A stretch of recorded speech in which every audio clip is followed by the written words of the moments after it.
States of America and to the republic for which it stands, one nation, under God, indivisible, with liberty and justice for all. Alrighty. Approval of agenda. Are there any changes to the agenda? I do not believe we'll have anyone planned under citizen input. Okay. And I'm looking at liquor store financials that I forgot to attach, but I could verbally go over those if you like. Okay, that'd be great. All right, we'll entertain a motion to approve the agenda as amended. I'll make a motion. We have a motion. Is there a second? I'll second. We have a motion and a second. Any further discussion from the council? All those in favor signify by saying aye. Aye. Opposed? Motion carries. Consider approval of minutes, the minutes for the February 18th meeting and the February 27th meeting. Are there any changes to those? If not, I'll entertain a motion. I'll make a motion. We have a motion. Is there a second? Second. We have a motion and a second. Any further discussion from the council? All those in favor signify by saying aye. Aye. Opposed? Motion carries. Deputy citizens input. We have here, so we'll move on. Item F, council committee reports. Before I kind of read our response to things going on in the world today, I just want to mention that our wastewater commission meeting was canceled due to COVID, basically. With that, before we get to any other council committee reports, I just wanted to mention this.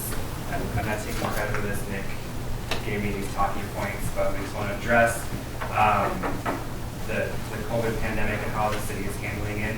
We're following all state and federal protocols for social distancing, as you can see by our design here tonight. And restricting employees who have traveled or have been exposed. As of right now, we don't have any. That's correct. Our facilities have been closed and events have been canceled due to exposure. We're open by phone, email, and appointment in some instances. The senior center and library are closed until further notice. That library closure was actually done by Great River, not by the city, so all of their locations are closed. There will be no utility disconnections until further notice. The liquor store now has reduced hours, but there are delivery options, so contact the liquor store, check the Facebook page for that information. And they are practicing regular sanitizing of all of their services and making sure that they're safe for customers and for themselves. EMS has modified response plan, but is fully staffed. We have been in communication with the other local agencies like HLW Schools, Recommend Public Health, and other cities for mutual aid if needed. PAC-10 is increasing the frequency of programming of local church services and events, and I did have somebody ask me about a schedule for that, and I know that we kind of run it regularly on the channel, but is there some, can we publish a schedule? Yeah, we just posted a church schedule on our website a few hours ago, and we'll do a more robust schedule in the next day or so. So look for that on either on our website or social media, I would assume. We can do it there as well. Fortunately, our small size makes some of these adjustments and accommodations relatively easy. And we just want to remind everyone to still shop local when you can, support all of our local businesses and businesses in the surrounding communities, and check on your neighbors, within a safe distance, and keep yourself healthy. So with that, especially the old neighbor, the old neighbors, the young ones we don't have to worry about. They'll be in the train. Yeah. All right. Are there any other council and committee reports? All right. We'll move on to the permanent reports. Liquor store financials. Nick mentioned that at the top of the meeting. They were not in our packet. We want to go over. Yeah, I'll just give a really brief update. We're planning on bringing in Myra and Jason, but we're limiting any and all extra guests, so that'll be next month again. Some good points to address from this last month. They did show a profit of $2,700, which is pretty rare for winter months. For February. For February, correct. That brings the total loss of the year to about $8,400, which is actually trending far above our projected sales for the year. Like, we run in the red the first few months of the year, essentially. Right. And as we noted, next month we will have Jason and Meyer here to go over the full budget for approval and kind of talk shop of what 2020 looks like at the liquor store. But overall, we're actually very pleased with, at least pre-COVID numbers. They're up almost 19% year over year, which likely a result of remodeling and some of the things that we've been doing. Okay. Questions, Nick, on that? In regards to some of the sales over there, do we have any other bookings or anything for the facility up? Yeah, I think we have, I'd have to look, but there's probably a Since- handful of other bookings, including a graduation party. Do you remember? I know there's maybe, I don't remember. I know that Myra's given a bunch of tours and nothing concrete yet. And I don't think the COVID thing is gonna help Yeah. people. No, I Make a had decision. one, I had one citizen comment and just asking for, just more marketing. Let's show this off. And I was like, that's exactly the plan. But as of right now, it hasn't needed it. So yeah, I mean, we're getting some slow bookings in. We do have a billboard up on the west end of town. We have some pretty good information on our Facebook page. We were supposed to be at the expo Yeah. this weekend Oh, and sure. the Two of our- Winstead Expo next weekend. Yeah, so those two have been canceled, but we're really trying to target to people and groups that we feel would be beneficial. I think we gave something like 6 tours following the Wright County Bridal Expo. Yeah, speaking of so that it's- billboard, did you track that down? I sent a message to Lamar, and I think it's addressed. They're usually pretty quick with it. Anything else? All right, if there are no other council committee reports, we'll move on to the consent agenda. I had mentioned to Nick, I just want to pull this one item and put it under new business. And that would be item B, consider approving the one-way designation for the alley. So I'm going to pull that and we'll just do it as the first item under new business. Other than that, for the other 2 items, we have consider accepting all reports and payment of claims, and consider approving easement vacation for lot combination in Langdale Estates. So either of those need any discussion? If not, we'll entertain a motion. I'll make a motion. We have a motion, is there a second? I'll second it. We have a motion and a second. Any further discussion from the council? All those in favor signify by saying aye. Aye. Opposed? Motion carries. Presentations, public hearings, and related approvals. Set the LBAE for April 14th, 2020, 6:30 p.m. Local Board of Appeal and Adjustment of Appeal. No, what was it? Local Board of Appeal. Equalization. There we go. I knew I'd get there. You got it. Yeah, we've actually already set this with Wright County, but this is more of a public announcement for our local Board of Appeals. At least for now, it's scheduled for April 14th, 2020, 6:30 p.m., which is your regular council day, just a half an hour before the regular meeting. Okay.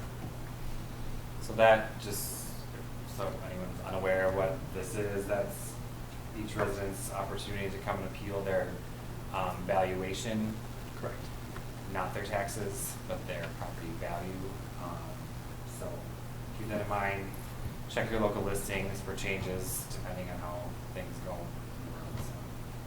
So nothing to approve. Do you want us to approve that date? No. Or it's just, all right, new business. Let's talk about item B from the consent agenda, which was consider approving a one-way designation for the alley. I just wanted to pull this because I felt like maybe it required some public discussion from the council. So, Nick, if you want to just give us a little background, Wait, or Megan, sorry. Mayor and the council, we have had Eden Medical, Jeff, what's his? Shost, in a couple times expressing concerns about big trucks going on the alley between the grocery store and his building. He's tried a few different options to mitigate them backing into the roof part of his building, which is the main concern, is that they're looking at the building, not trying to back into that, but not noticing that the roof comes down and out. So he did put a picnic table out to try to stop them from backing into that, and he's found that they've actually, truck drivers have gotten out and actually physically moved the table out of their way so that they can continue to back up. We brainstormed some other options, but we think that this is the best option because the grocery store has, normal drivers, but it's when they have substitute drivers, which is who is not getting the message across that there's a building there, you got to be careful. So we think if we just made it a one-way, it would get the message across to all of the drivers. So it'd be a one-way exit only onto Highway 12, correct? So then where were those where are the regular drivers entering from? So to clarify, what's happening is very tight right turns. It's not actually with the backing of the truck, but it's when folks are coming from the west turning right into that alleyway, and they just cut that corner too tight and end up literally clipping the Eden Medical Building. So really what this would do is force them to either go to 8th Avenue, or there's another point of entrance that like the fire department uses, less than 50 feet on the west side of the building itself. But which is still on far Highway away. 12, that Highway 12 entrance, Yeah. okay. I don't, not having the plans up in front of me, what happens with the improvements on Highway 12? Would Oh, that that's a make good those question. tight turns easier? It Or- would push out the sidewalk Yep. in that area, So which it would might make help it at worse. least provide for a little bit more fudge factor for a semi-trailer to make that churn. But I think ultimately this is kind of a combination of a couple different things. People are cutting that corner close, which is hard to tell in the winter, especially with snow lines and so forth. We also have to repeatedly remind Mumford Sanitation to push the dumpsters closer to the grocery store building itself. Those were also kind of edging out a little bit further into the alleyway, so they're really boxed in a tight area. But really, I think this is a pretty direct response to a real issue. Yeah. Weren't they supposed to move those dumpsters to the other side of the parking lot anyway, and then Yeah. screen them? Yeah, so I actually addressed that in the staff report as well. We scrapped that when some of the bids came back just pretty Oh, that's high. right, yeah. I okay. think it's something that we should readdress. If we have the financial wherewithal to do it, that's still ultimately the best solution to this, because that frees up almost 7 feet of additional alleyway. Yeah. And frankly, it's a nice cosmetic upgrade as well. But for now, I think Jeff does have a legitimate concern that Yeah. we should address. Yeah, I would agree. And you haven't really heard from Howard Lake Foods how they don't really think they're going to be impacted by it, but they don't have any objections. So I have not had the direct conversation recently. This is not a new issue at all. I've actually had this conversation with the grocery store over a year ago, and they were open to just about anything that would mitigate the issue, because Yeah. it's their insurance that pays for damages. Right. So they've been good to work with in the past. I don't have any reason to believe they wouldn't be Yeah, now. okay. I think if you look at this one picture, it kind of shows that they're. Yeah, you really can see it there, can't you? Yeah. Yeah. Well, and I mean, despite the fact that it's getting fixed, that repeated damage to a building isn't good either. I mean, no matter how well you fix it, that's not. And we obviously can make this a one-way. It's our alley to do so. Yep. Okay. Yeah, I mean, it's really a shame. If there was a higher volume of deliveries happening to the grocery store, that would be the ideal place for a truck to turn in off of Highway 12, obviously, because you're just turning in and backing right Yep. up to it. But Yeah, I mean, it's something that we can readdress if we move those garbage cans or refuse containers. I think that'll help a great deal, but frankly, even putting in a larger concrete barrier where we've done in different areas of town to protect things, we just can't do that right now because the ground is Yeah. frozen solid. And I'm assuming making it a one-way and with signage, I mean, how much can you really enforce it, right? Like, I can't imagine we're going to be ticketing semi-drivers who actually pull in up there off Highway 12 or. Yeah, we're hoping it's more of a visual deterrent, and Yeah. the literal post will be a deterrent as well, because it's going to go in that rough location of the picnic table. So, Oh, okay. um, Well, won't you have to post it further out where they can see it before yeah, they turn in? I'm just saying, it'll be in that boulevard line. Oh, so. okay. Okay. I don't have any other questions. So if anyone else does. you think that they'll foresee making any modifications to any of the parking, either in front of them or in front of the fire hall or anything, so that the truck can navigate, tractor trailer can navigate such that it can back up without an issue?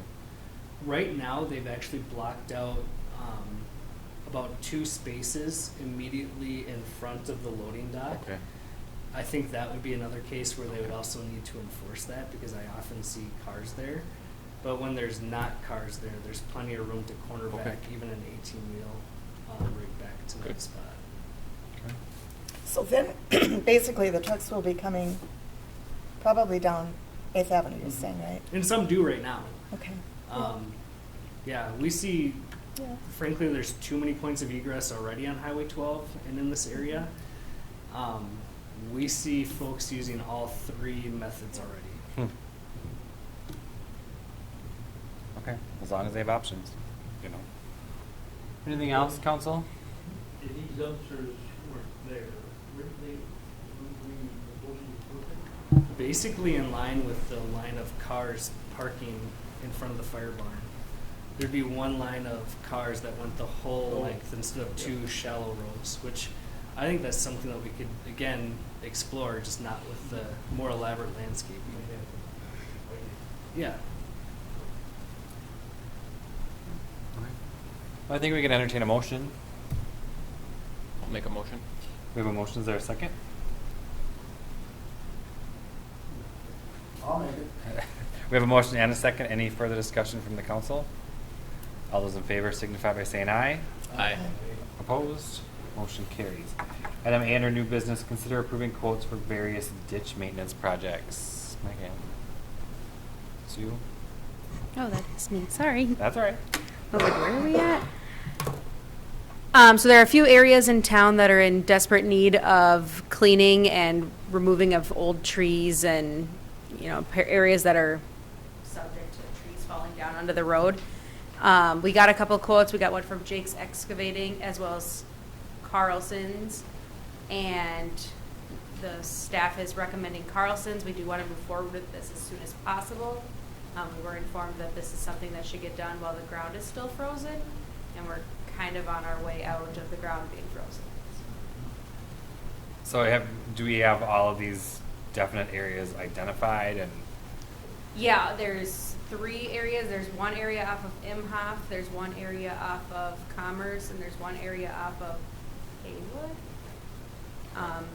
They've all been checked out by both contractors and definitely are needing to be cleaned up and cleaned out. And what part of our budget does this come out of? We have some funds set aside for like storm pond maintenance. Oh. Yeah. Okay. And just to further clarify, this is not something that we do too regularly, but what we've been identifying, especially in Imhoff, there's trees that are part of an outlot that abut Lake Ridge development that keep falling over Imhoff. Oh. And we are kind of left in triage mode after storms and heavy rain events to clean them up anyway. That particular area is also compromising a storm sewer, so cleaning all this stuff up, we're able to rebuild the storm sewer, make sure drainage is appropriate, and hopefully reduce kind of a safety hazard that we have reoccurring in that area. Okay. On Commerce Boulevard, the county actually cleaned a ditch on the far west side of the industrial park, but as it abutted into city limits, they stopped because it's city limits. So this really seeks to kind of finish that job, which helps the industrial park drainage as well as a property owner over in that area. In Haywood, we continually have a water issue at a particular spot. Just by dredging that out, we'll be able to clear up a little bit of a drainage snafu. Okay. I would make a recommendation that we take a look at the condition of the roads to where these pieces of heavy equipment are going to be parked on or crossing over, because like on Imhoff right now, just on the north side of it, because of the contractors that have driven heavy equipment over it, the sides of the road they're crumbling. So there's going to need to be some work there, and you'd hate to have them feel like they were the ones that possibly did it. So I think that's Do we have road restrictions right now? I we thought we were do under. have road restrictions right now. They actually really came took a in beating. very early. Yes, we can.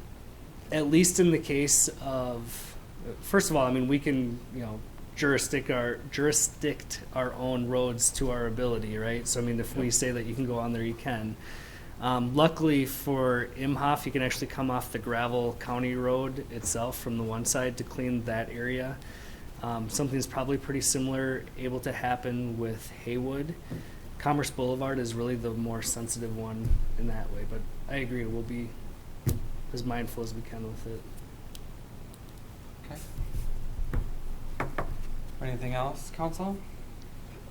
Well, it looks like we're talking about the Carlson. Oh, so go ahead, Al. can't see for responding. Yeah. We've got that large septic pond, more service, on the railroad track. Where does that fit into the plan? We have to drain that, or not drain it, but clean it up on some kind of schedule. Yeah, so our overall 10-year capital improvement plan does address stormwater ponds that are within our jurisdiction. I don't know exactly where that pond comes in, but I believe it's later on. For example, we were programming the smaller pond next to Orchard Christian Church for 2020, and we're still potentially looking at doing that. I would need some time to look at where that pond comes in and to verify if it's actually ours. It might be the state's. How many would we have? I would also need to double check that. Yeah. 10,000. Oh no, that's not Yeah. bad. We've inherited quite a few because developments that, basically incorporated them with new subdivisions ultimately went back through the forfeiture process and then fall into our hands. There's at least 6 or 7 probably. Okay. Not forever. No. All right. Well, I think we'll entertain a motion to accept the Carlson construction bid. I'll make a motion. We have a motion. Is there a second? I'll second. We have a motion and a second. I just have one last question, Megan. So when will they be scheduling this work? As soon as possible, you said? Yeah, I talked to Ward and Jake's. Jake's was a little bit further out, which was Okay. also a little bit nerve-wracking because Ward says it should be done when the ground is frozen. I'm gonna give Ward a call potentially tomorrow if you Okay. guys approve, and I would think he could be out here this week yet. Okay. Okay. All right. We have a motion and a second. Any further discussion? All those in favor signify by saying aye. Aye. Opposed? Motion carries. Item B, consider approving assessment services for 2020. Yes, Ken Yeager, who is our current city assessor, has decided to not renew his contract, which is up in June of 2020. He's not quite ready to retire, but he is kind of pulling back a little bit, so I think this is a good thing for him. Looking at our options, we could seek our own assessor, but honestly, I went to the county because a lot of our assessments need to be run through Wright County anyway. And looking at their terms and so forth, they're right in line with our current services agreement. So in terms of alternatives, you could direct me to go back out for proposals or seek to hire a city assessor yourself. But I anticipated county approval, and I've put forward the contract for approval and the terms. They're quite similar to what we operate under currently. We'd be looking at $13 per parcel. Right now we're at $12.50, so we're right within budget in that regard. 2 things that they do a little bit differently. They do ask for $50 for each new residential valuation. So basically, every time there's a home, there's a flat one-time fee of $50 to determine that value.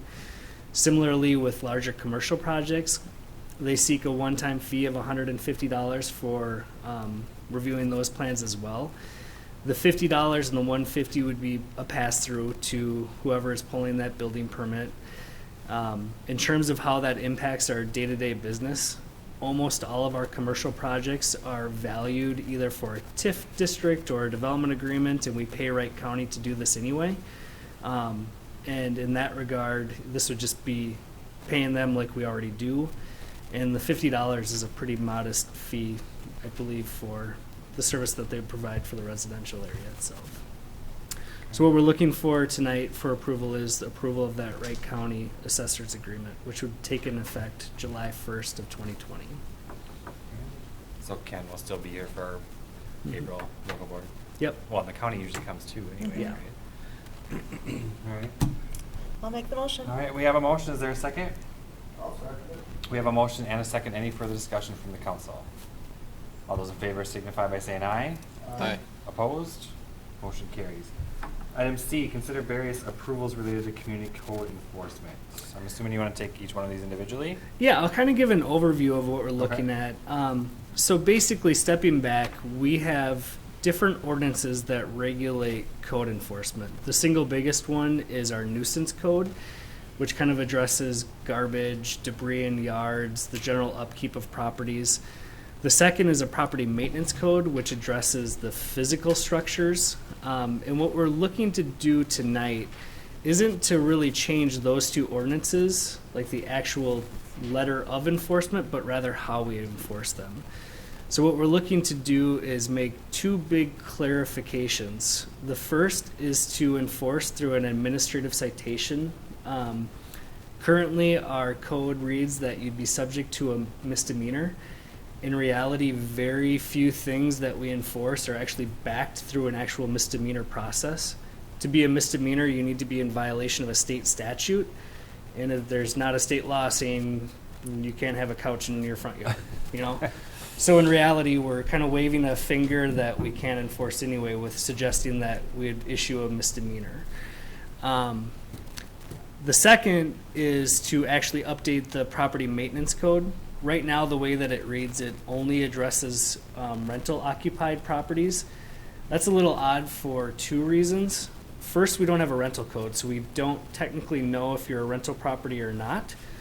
I think that's something that we'll address later in the year, but currently we don't have a rental code. The second, good ordinances by design do not pick on any one particular class of people or property, and right now ours does. So the revision to the property maintenance code would simply apply to all residential districts. So backing up, the considerations for council are to consider an administrative fine ordinance that establishes the ability to issue administrative fines. We've proposed fines of the first offense of $50, the second of $100, and the third and beyond of $250. These are intentional to frankly get folks' attention, and it's not necessarily going to be a revenue maker. We hope that it makes people comply with getting the garbage out of the yard and do that sort of thing. Frankly, it's an enforcement matter that if they work with the city like they do currently, we wouldn't issue the citation to begin with. So really, this is something that we would hold for folks that are not complying in a habitual manner.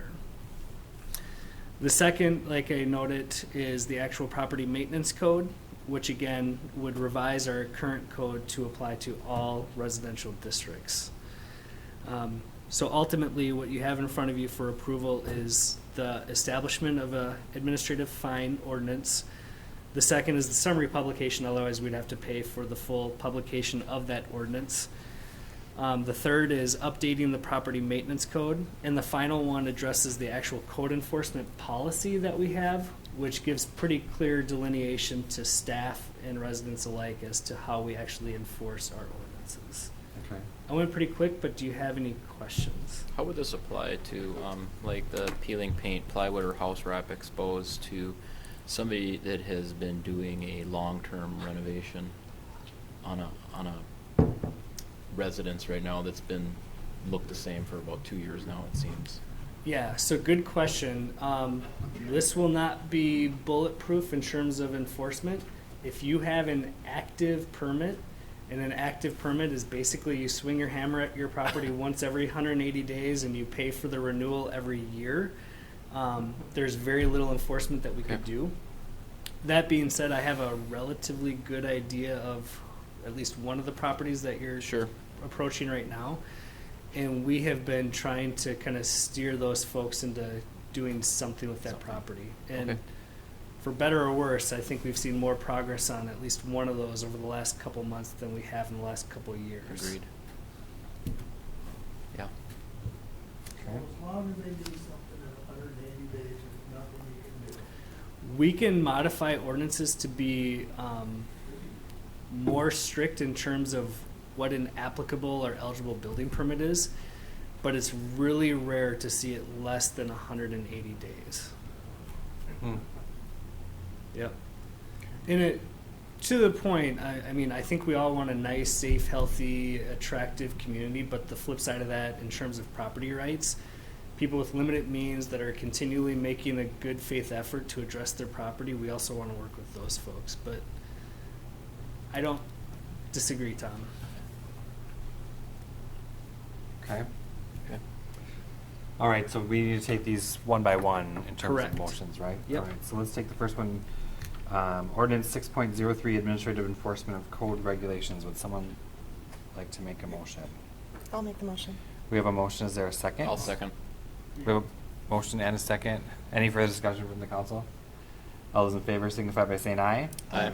Opposed? Motion carries. The second one, do we have a resolution number here? You just have 20 dash. 20-0. Is it 2 or 3? I can't remember. Sorry. All right, resolution 20-03, we think, authorizing summary publication of ordinance 6.03. Would someone like to make that motion? We have a motion. Is there a second? We have a motion and a second. Any further discussion from the council? All those in favor signify by saying aye. Aye. Opposed? Motion carries. Ordinance 20-02, amending chapter 17.06 of the property maintenance code. We'll entertain a motion. I'll make a motion. We have a motion. Is there a second? I'll second. We have a motion and a second. Any further discussion from the council? All those in favor signify by saying aye. Aye. Opposed? Motion carries. And the last item, the code enforcement policy changes to that. We will entertain a motion. I'll make the motion. We have a motion. Take your pick. We have a motion. Is there a second? Oh, We have a motion and a second. Any further discussion from the council? All those in favor signify by saying aye. Aye. aye. Opposed? Motion carries. Mr. Mayor, if I could on that, Yeah. a clarifying point. By law, ordinances go into effect 30 days after passage. Okay. So this will go into effect the middle of April, which is also intentional. We typically try to do our citywide inspection in the middle of April, which is in advance of cleanup day, which is Oh, May right. 2nd. And your code enforcement officer should have extra time on his hands now because he probably won't be He's in not in school. school. You got it. So keep him busy. I'm sure his parents will enjoy that. Item K, old business. I don't see any. Is there any? No. All right. Do you have an administrator's report for I us? do not. All right. Moving right along. Item M, we'll entertain a motion to adjourn. I'll make the motion. We have a motion. Is there a second? We have a motion and a second. Any further discussion from the council? All those in favor signify by saying aye. Aye. Opposed? Meeting adjourned. Thanks, everybody.